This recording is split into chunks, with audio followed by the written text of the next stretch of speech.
मेरे दोस्तों MP TET वर्ग 3 का पेपर एकदम सर पर है और एक बेहतरीन कंसेप्ट जो आपके पेपर में पूछा जा सकता है। साथियों, आप जानते हो कि एक कॉर्ड का जो मतलब होता है, एक जीवा का मतलब होता है जिसके दोनों शीर्ष वृत्त की परिधि पर हो। तो यहाँ पर ए भी एक जीवा है।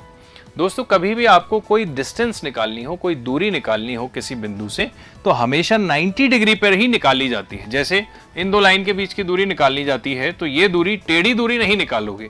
कितने डिग्री पर निकालोगे? 90 डिग्री पर ही निकालोगे।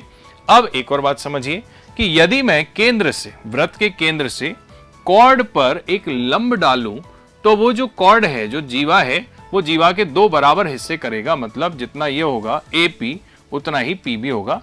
ये थ्योरम हमेशा याद रखना। अब शानदार सवाल देखते हैं। केंद्र से जीवा JK की दूरी 7 है। केंद्र से जीवा JK की दूरी मतलब 90 डिग्री, और 90 डिग्री यदि केंद्र से जीवा पर डाला गया लंब जीवा के दो टुकड़े करता है। तो दोस्तों, यदि ये दूरी 7 है तो इस वृत्त का व्यास 50 है। दोस्तों, व्यास 50 है तो त्रिज्या कितनी होगी? 25। तो आपसे पूछ रहा है कि जो कॉर्ड की लंबाई है वो क्या होगी। मेरे दोस्तों, पूरी जीवा निकालनी है। यदि मैं आधे समकोण त्रिभुज में, यदि हाफ राइट एंगल ट्रायंगल में पाइथागोरस लगा के देखूं तो याद रखना 7, 24 और 25 का ट्रिपलेट होता है।